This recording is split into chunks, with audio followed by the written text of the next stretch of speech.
ஏசாயா 48வது அதிகாரம். Thank you Jesus. ஆராதிப்பே உம்மை நான் இயேசுவே, ஆராதிப்பே உம்மை. நம்முடைய உதடு அவரை துதித்து கொண்டே இருப்பதாக. ஹல்லேலூயா. ஆராதிப்பேன் உம்மை நான் இயேசுவே, ஆராதிப்பேன். ஏசாயா 48வது அதிகாரம் அதனுடைய 10வது வசனத்தை வாசிக்கிறேன். ஏசாயா 48:10. இதோ உன்னை புடமிட்டேன், ஆனாலும் வெள்ளியை போலல்ல, உபத்திரவத்தின் குகையிலே உன்னை தெரிந்து கொண்டேன். ஹல்லேலூயா. இதோ உன்னை புடமிட்டேன். யாரோ உன்னை புடமிட்டாங்கன்னு ஆண்டவர் சொல்லல, நான் தான் அதை செஞ்சேன். இதோ உன்னை புடமிட்டேன், ஆனாலும் வெள்ளியை போலல்ல, உபத்திரவத்தின் குகையிலே உன்னை தெரிந்து கொண்டேன். கடந்த வாரத்திலே பரிசுத்த ஆவியானவர் இந்த வார்த்தையை தியானிக்கும்படி செய்தார். இந்த நாளில் என்னை கேட்டுக்கொண்டிருக்கிற அன்பு சகோதரா சகோதரி, இந்த புடமிடுகிற ப்ராசஸ் நமக்கு தெரியும். பொன்னை அக்கினியில போடுவாங்க, வெள்ளி எல்லாம் அப்படிதான் புடமிடுவாங்க. இந்த புடமிடுகிற அனுபவம் என்பது நம்முடைய வாழ்க்கையில் நம்ம எது எது ஃபேஸ் பண்ணக்கூடாதுன்னு நினைச்சோமோ அப்படிப்பட்ட ஒரு சூழ்நிலை. அது சற்று கடினமாகவும் இருக்கும், வேதனையாகவும் இருக்கும்.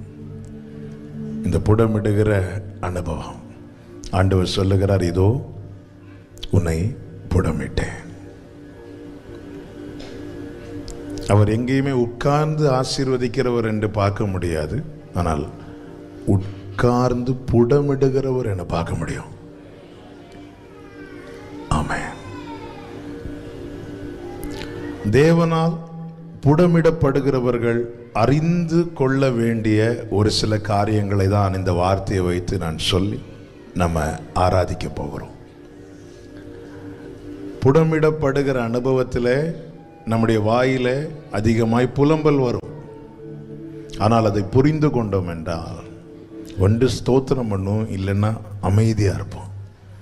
1வது அதிகாரத்தில் யோபு ஸ்தோத்திரம் பண்ணினான், 2வது அதிகாரத்தில் யோபு அமைதியா இருந்தான். எல்லா சூழ்நிலையிலும் ஸ்தோத்திரம் செய்ய வேண்டும், ஆனால் எல்லா சூழ்நிலையிலும் ஸ்தோத்திரம் செய்ய முடியுமா என்று கேட்டால் சில நேரத்தில் முடியாததுதான். ஆனாலும் யோபு தன்னுடைய வாயினால் என்ன செய்யல? பாவம் செய்யல. ஏனென்றால் அவன் அறிந்து கொண்டான், நான் கர்த்தரால் புடமிடப்படுகிறேன், நான் கர்த்தரால் புடமிடப்படுகிறேன். தேவன் ஒருவனை புடமிடுகிறார் என்றால் ஒருத்தங்களை கர்த்தர் புடமிடுகிறார்கள் என்றால் அவர்கள் அறிந்து கொள்ள வேண்டிய முதல் காரியம் என்ன தெரியுமா? தேவன் அவர்களை தெரிந்தெடுத்திருக்கிறார். ஹல்லேலூயா. இன்னைக்கு நான் தேவனால் புடமிடப்படுகிறேன் என்றால் எனக்கு அந்த இடத்துல ஒரு விஷயம் கன்ஃபார்ம் ஆகுது. என்ன கன்ஃபார்ம் ஆகுதுன்னா, நான் தேவனால் தெரிந்தெடுக்கப்பட்டவன். தேவனால் தெரிந்தெடுக்கப்பட்டவர்களை தேவன் புடமிடுகிறார். இதோ உன்னை புடமிட்டேன், உன்னை தெரிந்து கொண்டேன். அனனியாவின் இடத்திலே பவுலை குறித்து கர்த்தர் சொல்லும்போது சொல்லுகிறார், அவன் நான் தெரிந்து கொண்ட பாத்திரம். அப்போஸ்தலர் 9:15-16 அவன் நான் தெரிந்து கொண்ட பாத்திரமாய் இருக்கிறான். அவன் என்னுடைய நாமத்தின் நிமித்தம் எவ்வளவாய் பாடுபட வேண்டும் என்பதை நான் அவனுக்கு காண்பிப்பேன். 15 சொல்லுகிறார், நான் அவனை தெரிந்தெடுத்திருக்கிறேன். 16 சொல்லுகிறார், அவன் என்னுடைய நாமத்தின் நிமித்தம் எவ்வளவாய் பாடுபட வேண்டும் என்பதை நான் அவனுக்கு காண்பிப்பேன். தெரிந்தெடுக்கப்பட்டவன் தேவனால் புடமிடப்படுகிறான். எல்லாரையும் செய்வாரா? இல்ல. தெரிந்தெடுக்கப்பட்ட லேவி கோத்திரத்தாரை கர்த்தர் புடமிடுகிறார். ஆமென். பல நேரத்தில் நமக்கு புரியாதது இதுதான். ஆண்டவர் எல்லாரும் நல்லா தான் ஆண்டவர் இருக்கிறாங்க, எல்லாரும் நல்ல தேவன் யாருன்னு கேட்கிறவனும் நல்லா இருக்கிறான், கடமைக்கு சர்ச்சுக்கு வரவங்களும் நல்லா இருக்கிறாங்க, வருடத்துக்கு ஒருக்கா கிறிஸ்மஸுக்கு மட்டும் வரவங்களும் நல்லா இருக்கிறாங்க. நான் ஆண்டவர் உங்களை ஆராதிக்க தான் ஆண்டவர் வரேன். ஆண்டவரே, என்னால் முடிந்த அளவுக்கு உங்களை உயர்த்துறேன், முடிந்த அளவுக்கு உங்களுடைய வார்த்தையின்படி வாழ முயற்சிக்கிறேன். அப்படி இருந்தும் நான் சில பாதையின் வழியாய் என்னை நிர்பந்தித்து நடத்துறீங்களே ஆண்டவரே என்ற கேள்வி வருமானால், இந்த காலை வேளையில் கர்த்தர் தருகிற வார்த்தை இதுதான்: நீ தேவனால் தெரிந்தெடுக்கப்பட்டவன். அல்லேலூயா. புடமிடப்படுதலை தேவன் என்னை தெரிந்து கொண்டார் என்று நினைக்கும் போது என்னால் மறக்க முடியும். அல்லேலூயா. புடமிடுதலில் உண்டாகிற வேதனையை தேவன் தெரிந்தெடுத்ததை பார்க்கும்போது அதிலே அவர் காண்பித்த அன்பையும், அவர் காண்பித்த இரக்கத்தையும், அவர் காண்பித்த தயவையும், அவர் காண்பித்த அவருடைய கிருபையையும் நினைக்கும் போது இந்த வேதனையெல்லாம் மறக்க முடியும், மறக்க முடியும். ஹல்லேலூயா. எனவே தான் தெசலோனிக்கேயர் சபையை குறித்து வேதம் சொல்லுகிறது, அவர்கள் மிகுந்த உபத்திரவத்திலும். மக்கதோனியா சபையை குறித்து சொல்லப்பட்டிருக்கிறது, அவங்க மிகுந்த உபத்திரவத்திலும் பரிசுத்த ஆவியினாலே அவ்வளவு ஹாப்பியா இருந்தாங்களாம், அவ்வளவு ஹாப்பியா இருந்தாங்க, அவ்வளவு சந்தோஷமா இருந்தாங்களாம். ஆமென். தேவன் என்னை தெரிந்தெடுத்திருக்கிறார், தெரிந்தெடுத்தார் தம் மகிமைக்கென்றே. ஆமென். தேவனால் தெரிந்தெடுக்க பாருங்க, ஆற்றில் இருந்த 5 கூழாங்கற்களை தாவீது தெரிந்தெடுத்தான். தெரிந்தெடுத்தான் என்று சொல்லப்பட்டிருக்கிறது. தெரிந்தெடுத்து அடப்பையில போட்டு வேலை வந்தபோது அதற்குள்ளே தாவீது கைவிட்டு ஒன்னை எடுத்து பயன்படுத்துகிறான். ஆற்றிலிருந்து தாவீது கூழாங்கல்லை தெரிந்தெடுத்தது போல சேற்றிலிருந்து தாவீதின் குமாரனும் தாவீதின் வேறுமாய் வந்தவர் என்னை தெரிந்தெடுத்திருக்கிறார் என்று சொல்லுகிறவர்கள் நன்றியோடு கரங்களை தட்டி, தாவீது தெரிந்தெடுத்த கல்லை தன் இடுப்பிலே கட்டி வைத்திருந்த அடப்பையிலே போட்டு சுமந்து கொண்டு போவது போல சேற்றிலிருந்து சேற்றினின்று என்னை தூக்கி எடுத்து மாற்றி உள்ளம் புதே. தேவ பிள்ளைகளே, நான் தெரிந்தெடுக்கப்படுகிறது எங்கே உறுதியாகிறது என்றால், நான் புடமிடப்படும் போது. ஹல்லேலூயா, ஹல்லேலூயா. அக்கினி தான் அதை பரிசோதிக்குமா? ஆமென். பாபிலோனிலே அக்கினிக்குள்ளே தூக்கி போடப்பட்டவர்கள் யார் தெரியுமா? தெரிந்தெடுக்கப்பட்டவர்கள். ஹல்லேலூயா. இஸ்ரவேலர்கள் 6 லட்சத்துக்கும் அதிகமானோர் இருந்தார்கள். ஆனால் வனாந்திரத்திலே அக்கினியை பார்த்தவன் யார் தெரியுமா? தெரிந்தெடுக்கப்பட்டவன். அதனாலதான் உங்கள் நடுவில் பற்றி எரிகிற அக்கினியை குறித்து நீங்கள் ஏதோ புதுமை என்று எண்ணாதிருங்கள். நீ தெரிந்தெடுக்கப்பட்டவன் என்பதை எண்ணு. நான் தெரிந்தெடுக்கப்பட்டவன். கைகளை உயர்த்தி ஆமென் சொல்லுங்க பார்க்கலாம். எத்தனை பேர் இந்த ஆராதனை நேரத்தில் நன்றியோடு சொல்ல முடியும்? உங்கள் வலது கரத்தை உயர்த்தி, நான் தேவனால் தெரிந்தெடுக்கப்பட்டவன், நான் தேவனால் தெரிந்தெடுக்கப்பட்டவன், எதற்குமே உதவா என்னையும் இயேசுவின் அன்பை நான். ஹல்லேலூயா. தேவன் தெரிந்தெடுத்து, லூக்கா 6 சொல்லப்பட்டிருக்கிறது, சீஷர்களை வரவழைத்து அதிலே 12 பேரை தெரிந்தெடுத்து என்று. ஆமென். அற்புதத்தை கண்ட அத்தனை பேரும் கடல் கொந்தளிப்பை கண்டார்களா என்று கேட்டால் இல்லை, தெரிந்தெடுக்கப்பட்டவர்கள் கண்டார்கள். ஆமென். அக்கறைக்கு போகும் வாருங்கள் என்று சொல்லி சீஷர்களை படகில் ஏற்றி அழைத்து கொண்டு போகிறார். அற்புதம் பெற்ற அத்தனை பேரையும் கொண்டு போனாரான்னு கேட்டா இல்ல, ஆனா தெரிந்தெடுக்கப்பட்டவனை கூட்டிட்டு போறார். அங்கே கடல் கொந்தளிக்குது, காற்று பலமாய் வீசுகிறது. ஏன் ஆண்டவரே இந்த சோதனை? நீ தெரிந்தெடுக்கப்பட்டவன். இரண்டாவதாக, தேவனால் புடமிடப்படுகிறவர்கள் அறிந்து கொள்ள வேண்டிய இரண்டாவது காரியம், தேவன் விரும்புகிறபடி என்னை பார்க்க விரும்புகிறார். தேவன் விரும்புகிறபடி என்னை மாற்றுவதற்காக தேவன் என்ன செய்கிறார்னா புடமிடுகிறார். நாம் விரும்புகிறபடி அவர் நம்மை மாற்றுகிறவர் அல்ல. அற்புதம் பெற வரவங்கள்லாம் பார்த்தீங்கன்னா ஆண்டவர் சொல்லுவார், நீ விரும்புகிறபடி உனக்கு ஆக கடவுள். தெரிந்தெடுக்கப்பட்டவனுக்கு அப்படி சொல்லவே மாட்டார். அற்புதம் பெற, அதாவது வாங்கிட்டு போகணும்னு வர்றாங்க தெரியுமா, ஒரு நாள் உறவுக்கு மட்டும் தேவனிடத்தில் வருகிறவர்களுக்கு ஆண்டவர் சொல்ல, சரிப்பா நீ விரும்புகிறபடி உனக்கு ஆக கடவுள், கிளம்பு, முடிஞ்சு. ஆனால் தெரிந்தெடுக்கப்பட்டவனுக்கு கர்த்தர் எப்படி செய்வார்னா, அவன் விரும்புகிறபடி அல்ல, அவர் விரும்புகிறபடி. அவர் விரும்புகிறபடி என்னை பார்க்க அவர் புடமிடுகிறார் என்றால் அங்கே ஒரு காரியம் நடக்கிறது. என்ன காரியம் என்றால், அவர் விரும்பாததை என்னை விட்டு அகற்றி கொண்டே இருக்கிறார். எகிப்தின் நிந்தை இஸ்ரவேலை விட்டு நீங்கும் வரைக்கும் இஸ்ரவேலர்கள் வனாந்திரத்திலே சுற்றி திரிந்து கொண்டே இருந்தார்கள். 11 நாட்களில் கிராஸ் பண்ண அடைய வேண்டிய கானானை 40 இயர்ஸ் 40 வருடங்கள் இஸ்ரவேலர்களை சுற்றி நடக்க பண்ணினார். ஏன்? யோசுவாவை கொண்டு கர்த்தர் சொல்லுகிறார், இந்த எகிப்தின் நிந்தையை உங்கள் நடுவில் இராதபடிக்கு நான் புரட்டி போட்டேன். அந்த காரியம் நடக்கிறது வரைக்கும் இந்த புடமிடுதல் இருந்து கொண்டுதான் இருக்கும். ஹல்லேலூயா. தேவன் புடமிடுகிறார் என்றால் புரிந்து கொள்ளுங்கள், சிலவற்றை கர்த்தர் அகற்ற போகிறார். ஆமென். புடமிடுகிற ப்ராசஸ் சிம்பிளா முடியணும்னா ஒரு எளிய வழி இருக்கு. என்ன வழின்னா, அவர் அகற்ற விரும்போது நீங்க இப்படி விட்டுருங்க. நீங்க அதை பிடிச்சு வச்சிட்டு இருந்தீங்கன்னா 4 நாள் ஆகும், 40 நாள் ஆகும், 4 மாசம் ஆகும், 40 வருஷமும் ஆகும். விட்டா முடிஞ்சு. வேண்டாத பலவீனங்கள் ஆண்டவா,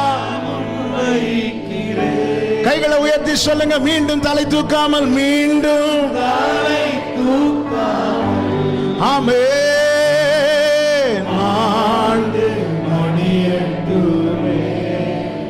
சில காரியங்களை அகற்றும்படிக்கு கர்த்தர் புடமிடுகிறார். அகற்றும் வரைக்கும் புடமிட்டு கொண்டுதான் இருப்பார். அவர் விரும்புகிறபடி என்னை பார்க்க என்னை மாற்றுகிறார். அதுதான் ஏசாயா 1வது அதிகாரம் அதனுடைய 25, 26 வசனங்களிலே சொல்லப்பட்டிருக்கிறது. நான் உன்னிடமாய் என் கையை நீட்டி உன் களிம்பு நீங்க உன்னை சுத்தமாய் புடமிடுவேன், உன் ஈயத்தை எல்லாம் நீக்குவேன். 26வது வசனம், பின்பு நீ நீதிபுரம் என்றும் சத்திய நகரம் என்றும். கைகளை உயர்த்தி ஆமென் சொல்லுங்க பார்க்கலாம். நீங்க விரும்பிடும் பாத்திரமாக என்னை மாற்றிடும். இப்ப தெரியுதா ஏன் புடமிடுறாருன்னு? அவர் என்ன நீதிபுரம் என்றும் சத்திய நகரம் என்றும் பார்க்க விரும்புறதுனால போட்டு அடின்னு. பரலோகத்தில் ஒரு திரள் கூட்டம் நிற்கிறார்கள். யோவானை பார்த்து தூதன் கேட்கிறான், இவங்க யாரு தெரியுமான்னு. இல்லை, எனக்கு தெரியலையே. அப்பொழுது தூதன் சொல்லுகிறான், இவர்கள் ஆட்டுக்குட்டியின் இரத்தத்தாலே தோய்த்து வெளுத்தவர்கள். துணிய கல்லுல போட்டு அடிக்கிறது கிழிக்கிறதுக்கு இல்ல, வெளுக்கிறதுக்கு. நான் என் கையை உன்னிடமா திருப்பி உன் களிம்பு நீங்க. சிலதை தட்டி விட்டா போகும். பெயிண்ட் அடிக்கும் போது ஒரு பேப்பரை வச்சு சுரண்டுவாங்க, பார்த்துருக்கிறீங்களா? சிலது சுரண்டுனாதான் அது வலிக்கும். இப்ப வந்த தூசியெல்லாம் தட்டி விடலாம். பல நாட்களா இருக்கிற தூசியெல்லாம் ஆண்டவரே தாங்க முடியல, ஆண்டவரே கொஞ்சம் வெயிட் பண்ணு, அவன் நீ தெரிந்தெடுக்கப்பட்டவன். அதனாலதான் ஆமென். அதாவது என்ன தேவன் எப்படி பார்க்கணும்னு நினைக்கிறாரோ அப்படி மாற்றுவதற்காக அவர் ஒரு வேலையை செய்ய உக்காந்துட்டார். உக்காந்து அவர் இதுவரை தோல்வியை கண்டதில்லை, அவர் தோற்றது இல்லை. அவருடைய நாமமே ஜெய பலமானவர். அப்படி என்றால் என்னை அவர் நீதிபுரம் என்றும் சத்திய நகரம் என்றும் பெயர் பெற்று நான் இருப்பதை அவர் காண விரும்பும்படி என்னை புடமிடுகிறார் என்றால் அது 2 நாளோ 2 மாசமோ 2 வருஷமோ ஒன்னு தெரியும், அவர் எப்படி என்னை பார்க்கணும்னு நினைச்சு புடமிடுகிறாரோ அப்படி என்னை மாற்றுவார். ஆமென் சொல்றவங்க மாத்திர கைகளை தட்டி ஹல்லேலூயா. நீங்க விரும்பிடும் என்னை மாற்றிடும். மூன்றாவதாக ஏன் புடமிடுகிறார் என்றால் அவருக்கு இசைந்தவர்களாய் நம்மை நிறுத்த, அவருக்கு இசைந்தவர்களாய் நம்மை நிறுத்த, அவருக்கு இசைந்தவர்களாய் நம்ம காணப்பட்டால் மட்டும்தான் அவர் சொல்றதுக்கெல்லாம் எஸ் லார்ட், எஸ் லார்ட். இந்த புடமிடும் போது ஒரு காரியம் நடக்கும். என்ன காரியம் நடக்கும்னா கல்லான இருதயத்தை அப்படி எடுத்துருவார். ஹல்லேலூயா, ஆமென். கல்லான இருதயத்தை எடுத்து சதையான இருதயத்தை வைத்து அதற்குள்ளே என் ஆவியை வைத்து என் கட்டளைகளின்படி நான் நடக்க பண்ணுவேன். அவருக்கு நான் பெண்டாகணும், அதுக்காக என்ன போட்டு பெண்ட நிமித்துறார். ஹல்லேலூயா. அவருக்கு நான் பெண்டாகணும். வழியில தமஸ்குக்கு போற வழியில ஒரு புடி புடிச்சாரு பாருங்க, அடுத்த வார்த்தையே நான் என்ன செய்ய சித்தமாயிருக்கிறேன். நியாயப்பிரமாணம் முழுவதும் கற்று தேர்ந்த போது அர்ப்பணிக்காதவன் புடமிடப்பட்ட போது அர்ப்பணித்தான். இந்த நியாயப்பிரமாணம் பவுல் ஃபுல் பைபிள் பவுலுக்கு தெரியும், எல்லா லாங்குவேஜ்லயும் தெரியும். அதன்படி குற்றம் சாட்டப்படாதவன், ஆனாலும் கிறிஸ்துவுக்கு இசையாதவன், எதிராகவே நின்றவன், செயல்பட்டவன். ஆண்டவர் புடமிடுறதுக்கு வந்தார். போற வழியில ஒரே பிடி, அடுத்த வார்த்தை நான் என்ன செய்ய சொல்ல வைப்பார். ஆண்டவரே என்ன சொல்ல வைங்க ஆண்டவரே. ஆண்டவரே நான் உலகத்துக்கு வளைய விரும்பல, உமக்கு வளைய விரும்புறேன் ஆண்டவரே. உலகத்துக்கு வளைந்தவன் நிமிர்ந்து நடக்க முடியாது, ஆனா கர்த்தருக்கு வளைந்து கொடுக்கிறவன் அக்கினி 7 மடங்கானாலும் அவன் நிமிர்ந்து நிற்பான். ஹல்லேலூயா. பொன்னை போல புடமிட்டார். பிரியமான கர்த்தருடைய பிள்ளைகளே, இந்த வார்த்தையை இரவு நேரத்தில் மெடிடேட் பண்ணி கொண்டிருந்த போது ஆண்டவர் அப்படியே சிலர் எல்லாம் காண்பித்து சிலரோடு இந்த வார்த்தையை சொல்ல வேண்டும் என்று விரும்புகிறதை ஆவியில உணர முடிந்தது. இந்த பகல் வேளையில என்னை கேட்டுக்கொண்டிருக்கிற அன்பு சகோதரா சகோதரி, அவர் எதுக்கு செய்கிறார் மட்டும் நீ புரிஞ்சுக்கோ. ஆமே, 2 விஷயம் தெரிஞ்சுக்கோ. அவர் செய்கிறார், இதோ உன்னை புடமிட்டேன். 2வது, அவர் உன்னை மனசுல வச்சு செஞ்சிட்டு இருக்கிறார். செய்யுங்கப்பா. நம்ம ஏன் கொடுக்க மாட்டோம் தெரியுமா? கொடுக்க மனசு வரல தெரியுமா? நம்ம நம்பல. பவுல் பாத்தீங்களா, நான் விசுவாசித்திருக்கிறவர் இன்னார் என்பதை அறிவேன், எனவே நான் அவரிடத்தில் நான் கொடுத்துட்டேன், என்ன வேணுமோ செய்யுங்க, என்ன வேணுமோ செய்யுங்கன்னதும் முள்ளு குத்துது. ஆண்டவரே இந்த முள் இருக்கட்டும். ஓகே, கப்பல் பயணம். ஆண்டவரே சங்கீதம் 121 படிச்சுட்டு புறப்படுறாரு. அடிக்குது காற்று. அந்த அந்த பிரச்சனை முடிச்சுட்டு மெலித்தா தீவுக்குள்ள என்றாகிறாரு. 276 பேர் இருக்கிறாங்க. இந்த பாம்புக்கு பவுல மட்டும்தான் தெரியுது. சில பாம்புக்கு நம்மளை மட்டும்தான். அதற்காக கர்த்தருக்கு, ஏன்னா வேற யாரை கடிச்சிருந்தாலும் அவங்க செத்திருப்பாங்க. பவுல கடிச்சனால பாம்பு செத்துச்சு.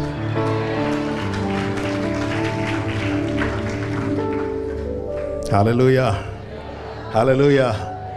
அதனாலதான் பவுல் எபேசியருக்கு சொல்லுகிறார், நான் நினைப்பதற்கும் வேண்டிக் கொள்வதற்கும் அதிகமாய் நமக்குள்ளே கிரியை செய்கிற அவருடைய வல்லமை.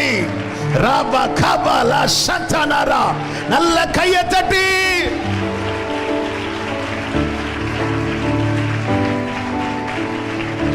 விட்டு கொடுக்கலையே, விட்டு கொடுக்கலையே, சாத்தான் கையிலும் மனுஷ கையிலும் விட்டு கொடுக்கலையே. பாடுங்க. விட்டு கொடுக்கலையே, சாத்தான் கையிலும் மனுஷ கையில். கொஞ்சம் கூட நினைச்சு பார்க்கல என்ன தேடி வந்தீங்க. இந்த மனுஷன் உதவல்ல, நீங்க வந்து நின்னீங்க. கொஞ்சம் கூட நினைச்சு பார்க்கல என்ன தேடி வந்தீங்க.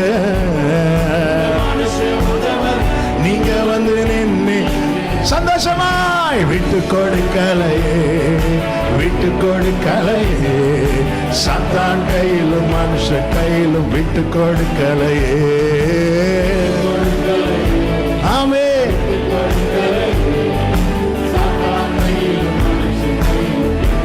கலங்கின என்னை கண்டே, கலங்கின என்னை கண்டே. ஆமே. காற்றையும் கடலை அதட்டி கரை சேர்த்தீங்க.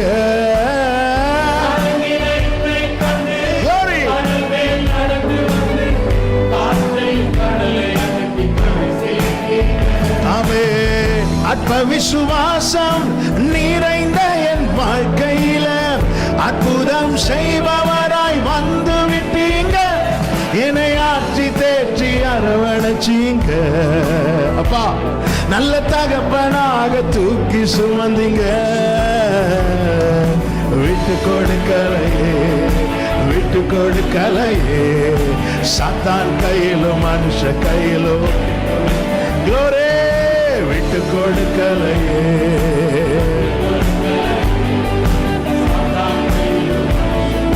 இருதயத்திலிருந்து சொல்லுங்க, கொஞ்சம் கூட நினைச்சு பார்க்கல கிருபை உங்க அன்புப்பா.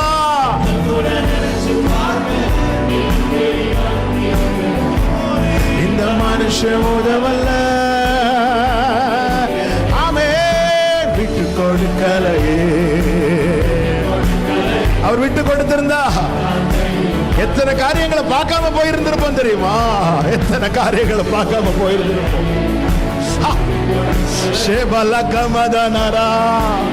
நன்றி அப்பா. நின்மகா நின்மகா கிருபைக்கா നിന്നെ ഞാൻ സ്തുതിച്ചിടുമെന്നും നിന്മഹാ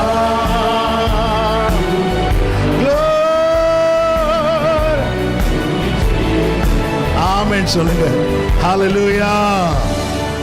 ஆமென். நாலாவதாக ஆண்டவர் சொல்லுகிறார், இதோ உன்னை புடமிட்டேன், ஆனாலும் வெள்ளியை போலல்ல. அவரால் தெரிந்து கொள்ளப்பட்ட எல்லாரையும் புடமிடுகிறார், ஆனால் ஒரே போல புடமிட மாட்டார். யோசேப்பை போல நம்ம புடமிட்டிருந்தா நம்ம விழுந்திருப்போம். யோபுவை போல நம்மை புடமிட்டிருந்தா நாம இல்லாமல் போயிருந்திருப்போம். அதனாலதான் சொல்றார், வெள்ளியை போலல்ல. எனக்கு தெரியும் திராணி, வெள்ளியை புடமிடுறதுக்கு இவ்வளவு ஹீட்டு தேவை, இப்படி இந்த காரியம் தேவை. ஆனால் அப்படி நான் உன்னை புடமிட்டா என் மனசில் நான் உன்னை நினச்சி வச்சிருக்கிறேன் பார்த்தியா, அப்படி உன்னை பார்க்க முடியாது.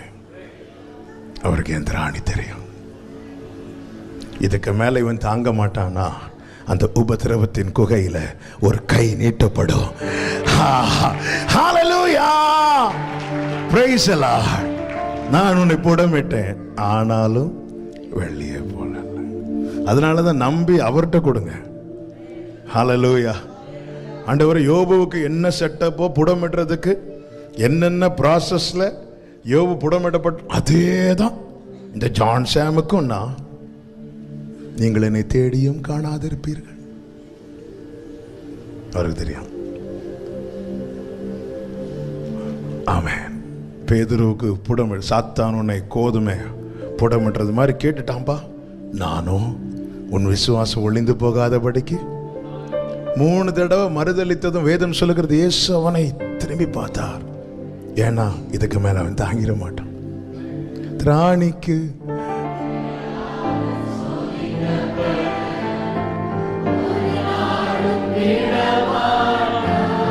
நம்புறவங்க வலது கரத்தை உயர்த்தி திராணிக்கு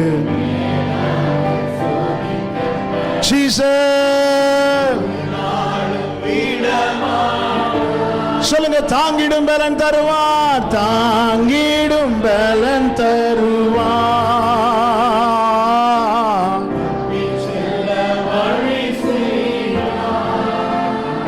என்னை தப்பி செல்ல நம்முடைய லிமிட் அவருக்கு தெரியும், நம்முடைய மேக்சிமம் அவருக்கு தெரியும். அதனாலதான் ஆண்டவர் தீர்க்கதரிசியை கொண்டு சொன்னார், இனி நீ அழுது கொண்டிராய், உன் துக்க நாட்கள் முடிஞ்சிட்டு இனி. ஆமென். 5வதாக தேவன் புடமிடுறார்னா அதுக்கு ஒரு ரிசல்ட் இருக்கு. அதுக்கு வேதம் நமக்கு சாட்சியா இருக்கிறது. யோசேப்பை புடமிட்டார், வசனம் நிறைவேறினது. யோபுவை புடமிட்டார், இழந்ததெல்லாம் 2 தனியாய் கிடைத்தது. லேவியை புடமிட்டார், கர்த்தருடைய பங்காய் சுதந்திரமாய் நிறுத்தப்பட்டான். அப்படி என்றால் என்னை புடமிடுகிறார் என்றால் எனக்கு ஒரு பாசிட்டிவ் ரிசல்ட் இருக்கிறது. எத்தனை பேர் விசுவாசிக்கிறீங்க? நம்புறவங்க மாத்திர கரங்களை தட்டி ஆண்டவருக்கு மகிமை.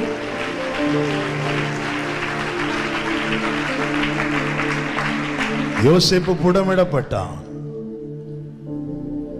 ஆண்டவருடைய செயலை பாருங்க. யோசேப்பை புடமிடும் போது வேதம் சொல்லுகிறது கர்த்தர் யோசேப்போடே கூட இருந்தார். யோபுவை புடமிடும் போது யோபு சொல்லுகிறார், நான் காணாதபடிக்கு அவர் ஒளித்திருக்கிறார். அவன் புடமிடுகிற ப்ராசஸ்ல வித்தியாசத்தை பார்த்தீங்களா? அதுதான் அவனை புடமிட்டு, ஆனால் வெளியே போல அல்ல. அவருக்கு தெரியும் யோபுவை விட்டா வந்துருவான்னு தெரியும், யோசேப்பை விட்டா வந்துட மாட்டான்னு அவருக்கு தெரியும்.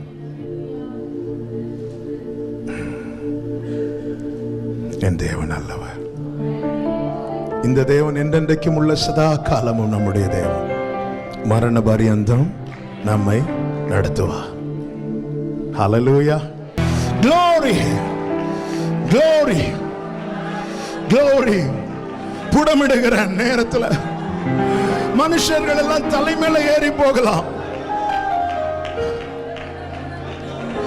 வெள்ளங்கள் தலைமையில புரண்டு போகலாம். அதை குறித்து நீ தளர்ந்திராத. கிருபை விலகாது, கிருபை விலகாது. ஹல்லேலூயா. பாடு இருக்குதுனாலே மகிமை வெளிப்படும் அர்த்தம்.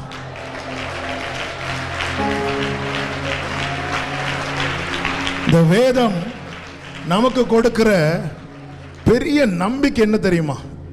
மகிமைக்கு பின் பாடுகள் அல்ல, பாடுகளுக்கு பின் மகிமை. அதனாலதான் நீங்க வேதத்தை படிச்சீங்கன்னா தெரியும், விடியற்காலமும் சாயங்காலமும் ஆகி என்றல்ல, சாயங்காலமும் விடியற்காலமும் ஆகி. காலையிலே களிப்பு உண்டாகி மாலையிலே அழுகை தங்கும் என்றல்ல, மாலையில அழுகைனா காலையில களிப்பு. இந்த பைபிளை ஒருவன் இருக்கிற வண்ணமாய் படித்தான் என்றால் அவன் பின்னோக்கி செல்ல மாட்டான், அவன் முன்னோக்கி தான் செல்வான். அப்படிதான் ஒவ்வொரு முறை தளர்ந்த நேரத்திலும் பின்வாங்க நினைக்கிற நேரத்திலும் ஒவ்வொரு வார்த்தையை தந்து அப்பா இதுவரை கொண்டு வந்திருக்கிறார். அவருடைய கிருபைகளுக்காக நல்ல கைகளை தட்டி ஹல்லேலூயா. நன்றி அப்பா. கிருபை விலகாதையா, கிருபை. ரெண்டு கைகளை உயர்த்தி ஏசையா கிருபை விலகாதையா, கிருபை விலகாதையா, கிருபை விலகாத. கோபம் கொள்வதில்லை என்று வாக்குரைத்தீ, கடிந்து கொள்வதில்லை என்று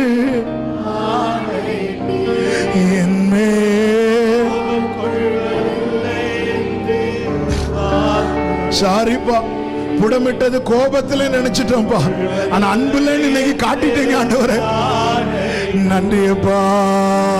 பாவங்களை மன்னித்தீர், அக்கிரமங்கள் எண்ணுவதில்லை, பாவங்களை மன்னித்தீர். காரணத்தை சொல்லுங்க. இயேசு எனக்காய் பலியானதனா.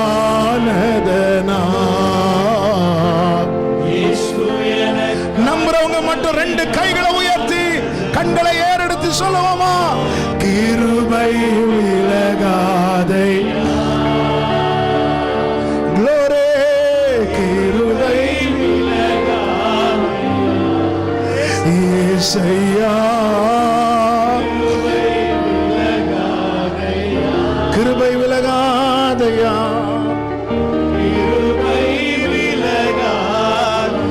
உனக்கு விரோதமாய் எழும்பும் ஆயுதம் வாய்க்காதே போகும் என்று வாக்களித்தீர். எனக்கு விரோதமாய் எழும்பும் ஆயுதம் வாய்க்காதே போகும் என்று வாக்கு. ஆமென். எனக்கு விரோதமாய் நியாயத்தில் எழும்பும் நாவை, எனக்கு விரோதமாய் லோரே குற்றப்படும் படி செய்திடுவே, குற்றப்படும். இப்போ ஒரே சத்தமாய் சொல்லுவோம். கிருபை விலகாதப்பா, கிருபை. ஆமென். கிருபை விலகாதை இயேசையா,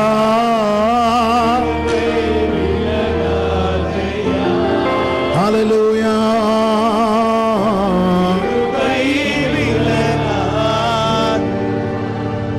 வலது கரத்தை உயர்த்தி உங்க இடது கரத்தை இருதயத்தில் வச்சு சொல்ல முடியுமா? ஆண்டவர், நீங்க என்ன புடமிடுறது என் மேல உங்களுக்கு இருக்கிற கோபத்தினால அல்ல. அப்படின்னா நீங்க வெள்ளிய போல விட்டிருப்பீங்க. நீங்க என்ன புடமிடுவது என் மேல நீங்க வச்ச பாசத்தினால. அப்படியே உங்க வலது கரத்தை உயர்த்தி இடது கரத்தை இருதயத்தில் வைத்து பாசத்தினால தான் புடமிடுகிறார் என்று உண்மையா உங்க இருதயம் சொல்லுமானா?